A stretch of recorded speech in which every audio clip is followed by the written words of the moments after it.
विधायक आप हो, मलाई आप खा रहे हो, काम अभिजीत सिंह को करना पड़ रहा है। जो दो लोग यहाँ से 2 बार चुनाव जीते हैं वो दोनों आपस में मौसेरे भाई हैं। अब भाई किसान की बात करोगे नहीं, छात्र की बात करोगे नहीं, स्वास्थ्य की बात करोगे नहीं, शिक्षा की बात करोगे नहीं, सड़क की बात करोगे नहीं, बस पड़ाव की बात करोगे नहीं, महापुरुषों का अपमान तक किया इन्होंने।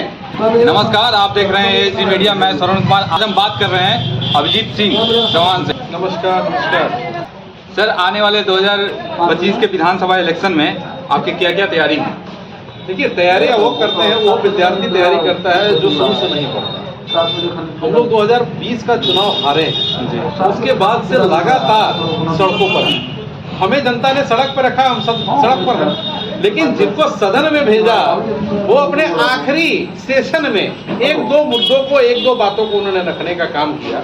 ये दुर्भाग्य का विषय है ढाका विधानसभा के लिए कि 55 महीने बचपन में बीत गए ढाका विधानसभा के, और बचे हुए 5 महीने कहाँ बीतेंगे, कैसे बीतेंगे, ये तो यहाँ के लोग बताएंगे आपको।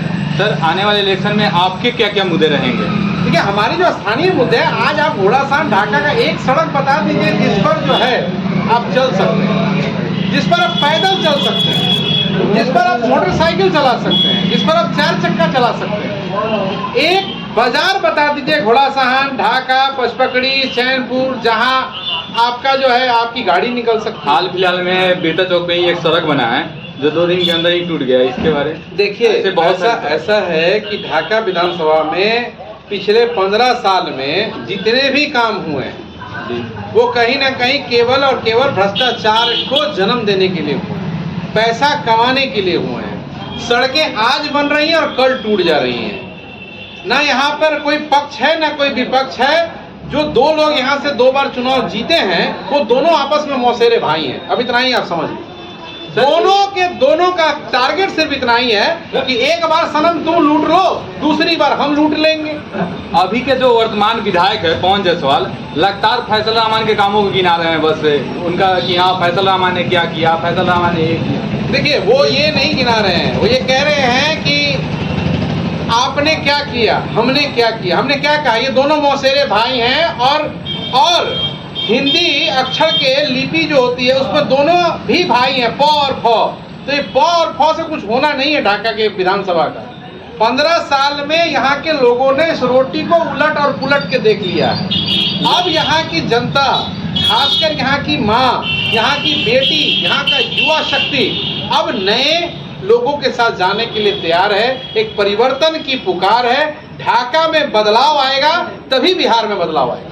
लगातार अभिजीत सिंह चौहान विपक्ष में दिखते दिखाई दे रहे हैं। इसके बाद चौहान डिबेट करने के लिए भी बोल रहे हैं, लेकिन पवन जायसवाल इस पे चुप्पी साधे हुए हैं। देखिए, अच्छा ये बताइए, आप किसके साथ डिबेट करिएगा जो बोल नहीं सकता?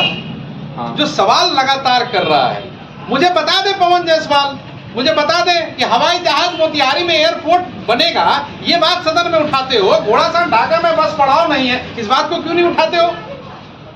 हमारे रेफरल अस्पताल ढाका में महिलाओं का डॉक्टर नहीं है, एम्बुलेंस की सुविधा नहीं है, MRI CT स्कैन नहीं है, यह मामला सदन में क्यों नहीं उठाते हो? घोड़ासान में एम्बुलेंस नहीं है, 37 उपकेंद्र, स्वास्थ्य उपकेंद्र छोटे बड़े हैं, उसमें से केवल 4 चलते हैं, बाकी नहीं चलते हैं। ये बात सदन में क्यों नहीं उठाते हो?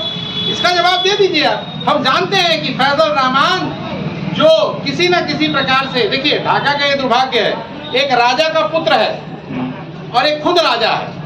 अब प्रजा को कोई पूछने वाला नहीं है। एक राजा है, अभी के वर्तमान प्रतिनिधि राजा हैं, वो कहते हैं कि हम ही करेंगे, ये उनका अहंकार है भैया। लेकिन उनका ये भी कहना है कि इस बार भी हम ही आएंगे। मैं वही कह रहा हूँ कि रावण को अपने ज्ञान का अहंकार था और राम को अपने ज्ञान का बोध था।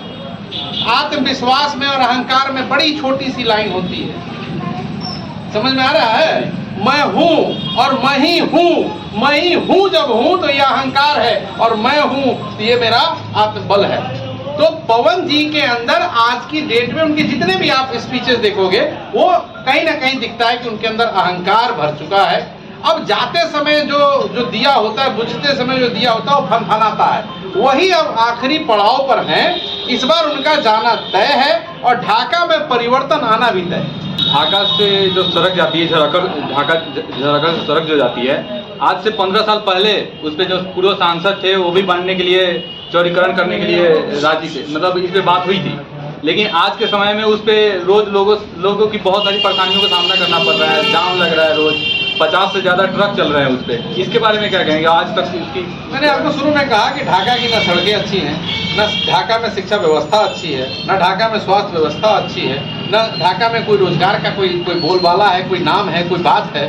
आखिर इतनी एथेनॉल की फैक्ट्रियाँ आई, इतनी कुछ बिहार में आने वाली थी या हुई, आज तक कोई बात होती है क्या? क्या ढाका के पूर्व और वर्तमान विधायक ने कभी किसान का मुद्दा उठाया सदन में? रीगा चीनी मिल चालू हो गया, घोड़ासाना चैनपुर में काहे नहीं रैक पॉइंट बनाने की बात हो रही है सदन में? क्योंकि अभिजीत सिंह ने इस मामले को नहीं उठाया है। अब देख लीजिएगा, वर्तमान और पूर्व दोनों कहेंगे कि हम इस बार जीतेंगे ना, तो हम इस बार जो है घोड़ासाना चैनपुर में रैक पॉइंट खुलवा देंगे। भाई किसान की बात करोगे नहीं, छात्र की बात करोगे नहीं, स्वास्थ्य की बात करोगे नहीं, शिक्षा की बात करोगे नहीं, सड़क की बात करोगे नहीं, बस पड़ाव की बात करोगे नहीं। महापुरुषों का अपमान तक किया इन्होंने। रविदास की कमिटमेंट करी थी रविदास जयंती के ऊपर कि हम स्टैचू लगाएंगे रविदास मोहल्ले में, क्यों नहीं लगाया? क्यों अभिजीत सिंह को लगाना पड़ा? फिर कुंवर सिंह के जयंती पर 2 साल पहले आपने कदमुआ में एक स्टैचू बनाने की घोषणा करी, शिलान्यास किया और शिलान्यास टूट गया। फिर इस बार मैंने फिर अभिजीत सिंह को क्यों इस बार भी वीर कुंवर सिंह की जयंती पर जो है प्रतिमा लगानी पड़ रही है? विधायक आप हो, मलाई आप खा रहे हो, काम अभिजीत सिंह को करना पड़ रहा है। तो इस बार यहाँ की जनता ने तय कर लिया है, जो सदन में अच्छी वकालत करेगा, जो हमारी हक की लड़ाई लड़ेगा, इस बार ढाका का वही बेटा सदन में जाएगा। हम हैं अभिजीत सिंह चौहान के साथ, जो लगातार विपक्ष में दिखते नजर आ रहे हैं। इसी के साथ धन्यवाद, आप जुड़े रहिए एएसजी मीडिया के साथ।